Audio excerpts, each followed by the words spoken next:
Failing an exam can be devastating, but failing an exam that is the first part of many more exams can make you doubt the path ahead of you. I know that in our society, people would rather share only their wins than losses, and I also considered not sharing too. But I have come to understand that failure is a part of the learning process, and I think it's important to share our failure too. Because at one point or the other, we fail, and our immediate reaction is to feel less or doubt our abilities. I had heard that some people write this exam 6 times before passing, and I always thought that when I would write it, my case would be different. It had been 2 years since I last wrote an exam, but based on my academic history, I was confident in my abilities. I registered for the IELTS exam exactly 1 month to the exam date. Yesterday, I registered for IELTS exam. I've been wanting to write it for so long, since even before my house job, but I always felt like it's better I study first, and when I feel like I understand it enough, I have studied enough, then I register for the exam. And because of that mentality, I just, never wrote it. Then I started house job. Then I felt like I didn't want to write it. But now I'm like, you know what? Let's just get it done. So yesterday, impromptu, my friend was like, let's register for this exam. Like right now, let's register for it. And I was like, I was scared. But I was like, okay, register for it. That will give me more motivation to actually study for it. So I'm going to be doing a lot of studying for these exams. If you guys want, I had studied a little bit for this exam almost 2 years prior, but you never really start studying until you make financial commitments.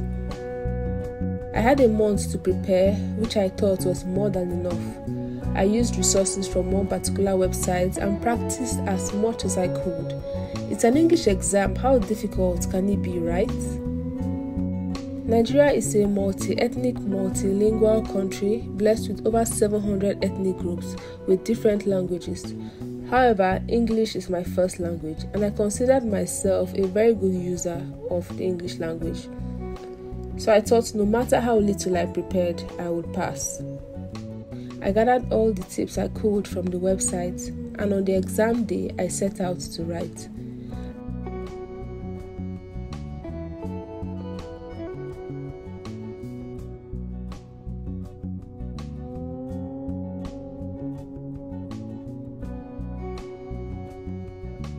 I was very nervous, not because of the exams, but because I had to travel the next day, and I wasn't looking forward to it. The IELTS exam was relatively a 4-hour exam divided into 4 parts.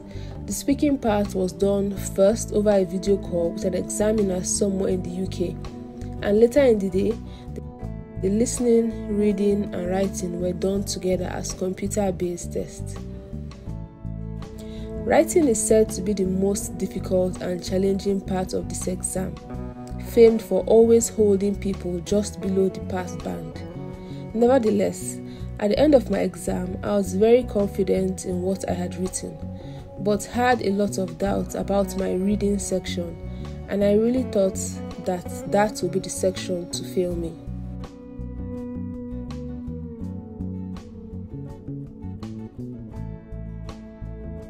One of the prerequisites to my grades as a doctor is passing the IELTS exam, but not without some conditions. The first requirement is that you must have a band score of 7 in each part of the exam. You would expect the total band score to be 7, right? Well, no. Which brings me to the second requirement. You must have a total band score of 7.5. which means you must get at least an additional 2 band in any part or across all parts cumulatively. Anything lower than 7 in any segment means you did not meet the requirements, ultimately failing the exam. The next day I traveled, and surprisingly 2 days after the exam, I got an email that the result was out. It was not a surprise to me that I got a 9 in speaking, with 9 being the highest score. I also got a 9 in listening. The reading section that I was most scared of, I got a 7.5, and in the writing, I got a 6.5. My initial thought was, what went wrong? I used the website that was recommended to me and I applied everything that I learned. So how did I get a 6.5 in writing? My overall score was 8, but because I had a band score lower than 7 in writing, I failed.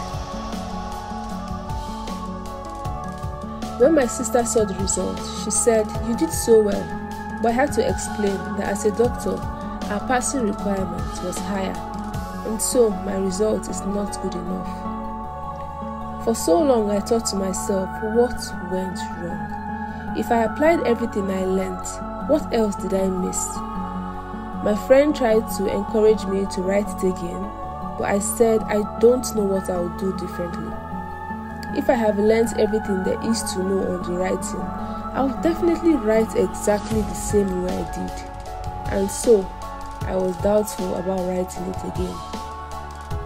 About 2 weeks later, my friend told me there was an available seat to retake the IELTS exam in 3 days and asked if I could study for it in just 3 days. Although I was not prepared, I said yes, and then he went ahead to book it for me.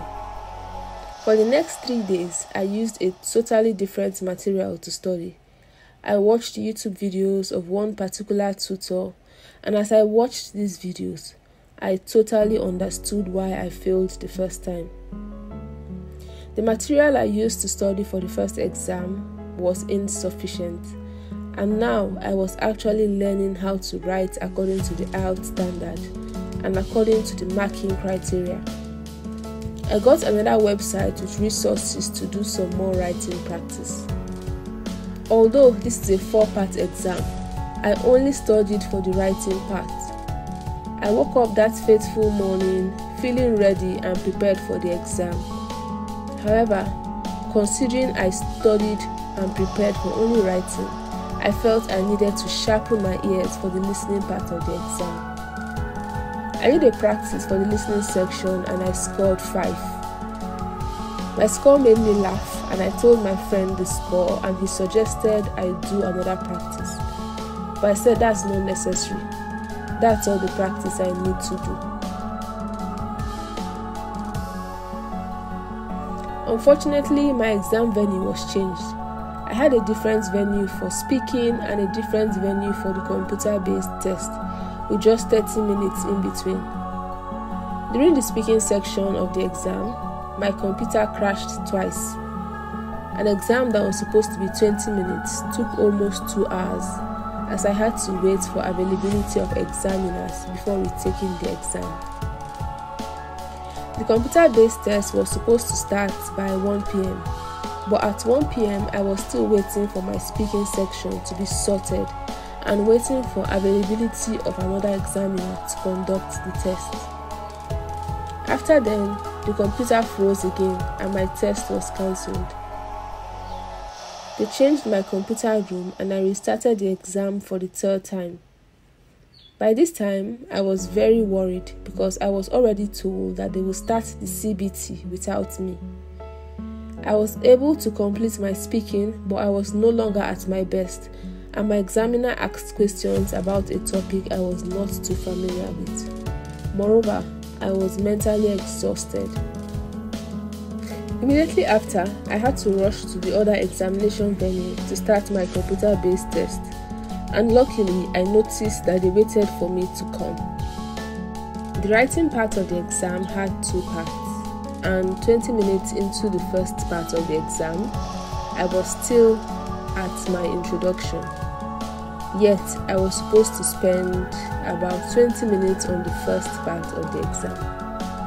When I finished writing my introduction, I paused and I put my hand on my head and I just said to myself, God, please, you have to help me.